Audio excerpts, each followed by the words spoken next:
Lauren Hanson's presentation of Langston's Blues by Jericho Brown. Langston's Blues was released inside the New Testament, published by Copper Canyon Press in 2014. It was the second book written by Brown, after Please in 2008 and The Tradition, which was released in 2019. Langston's Blues is actually a really interesting poem just based on how it was written. See, the first two lines and the last two lines are actually taken from a short poem by Terrance Hayes called A Small Novel. Brown wanted to complete the story of the Blue Langston for Hayes. Both Hayes and Brown are fans of the American poet Langston Hughes, hence the title for both of their works. Langston Hughes was an African-American poet during the early 1900s.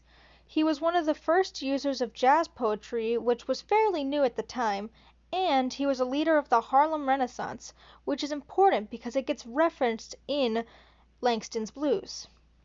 Even today, Harlem is a predominantly black borough of New York, so it's not terribly surprising that it was the center point of the Harlem Renaissance, which for those who don't know was an intellectual, social, and artistic movement for people of color during the 1920s through the mid-1930s. The allusion is most clear in line 7, where Brown references Bessie Smith, who was a famous jazz singer during the height of the Harlem Renaissance. Given Hughes's position of power in the Harlem Renaissance, he had hoped that America could move beyond the inequality of his days. And, since Brown made that reference to the Harlem Renaissance, his work is automatically put into conversation with the poems we've read by Langston Hughes this term. But I find Brown to be a little more melancholy than Hughes.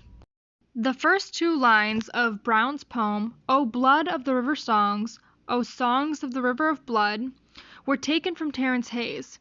He did not have to continue that motif throughout his poem, but he did. I offered a few examples on the slide, but the question becomes, why? Why is blood and rivers and water so important to this work? And then I got to thinking. When I considered what we read for this term, two things came to mind: violence and time. We've read poems from modern poets, but we've also read works from older poets. And something that repeatedly comes up is this idea of connection. The past can't be forgotten because it shapes our present. Just because racism has shifted and changed does not mean it's over. And then you have the very violent history of people of color in this country. And so I considered rivers and blood. What connects those two things? They connect people, and they connect each other. Let me explain. Rivers are not singular entities. Unlike ponds and lakes, rivers branch off from bigger bodies of water. So in theory, the same water that flows from the ocean and through Africa or Asia or any of the other 7 continents is ultimately the same kind of water that flows through the American continent. Water connects the entire world. And then there's blood. And blood is interesting because I can see it 2 different ways. Yes, blood often connotates to violence and pain and suffering, all of which hold true for people of color throughout history. But it can also refer to bloodlines and family, such that the blood that flows through someone's veins now is the same blood that flowed through their ancestors and will flow through their descendants. Blood connects the past, the present, and the future, none of which can be entirely forgotten because, to be honest, sometimes the present doesn't look all that different from the past. And sometimes our present can look scarily like the past. Brown writes about the Congo and the Nile and the Euphrates, and you have to think how far back the pain and suffering for people of colors went. I was drawn to the line, if only you knew what blood we have in common, because truly there is no biological difference between the blood that flows through my veins and the blood of a person of color. The only difference between us is that I was born white. In the line, red was too dark for my daddy, and my daddy was too dark for America, was just an unpleasant feeling, but it really resonated with me. Given the current political climate, racism isn't gone, no matter who wants to tell you that it is. It comes out in those microaggressions that some people don't even realize that they're making, and in systematic oppression that some don't even acknowledge exists. But it does. And sometimes it's just too clear. The amount of police brutality that we have seen in the last few years, it doesn't happen to people that look like me. And it shouldn't happen to anyone at all. But it is a stark reminder that we still have progress to make. And that the pain and suffering for those people of color, it's slightly different, but there is still a risk to being anything but white. Whitman liked to say that we were equal sons and daughters, but we're not. Race very much plays a factor, even if it shouldn't.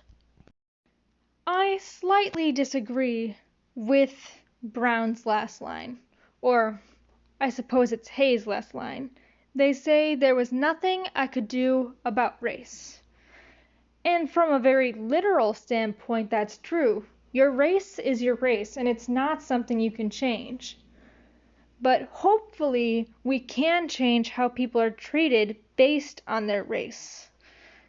That hopefully someday race will be inconsequential to your treatment as a person. It's getting to the point where people of color can share their stories and be heard.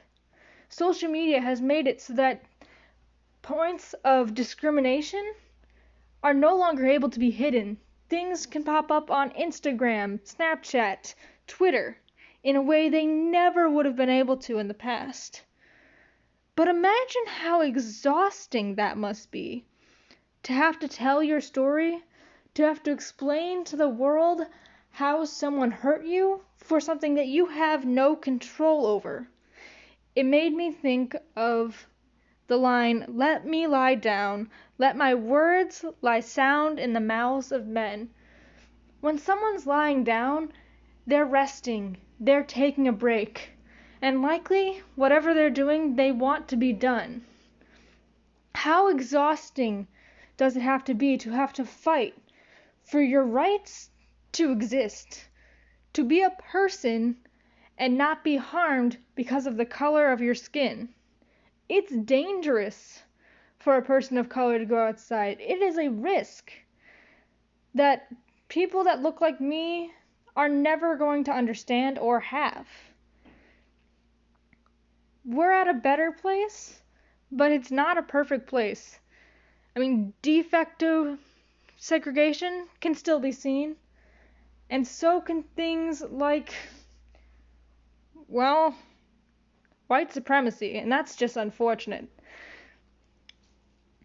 I think it's a reminder that while there's hope for the future, the same hope that can be seen in so many of the poets that we've read for this term, we're not perfect.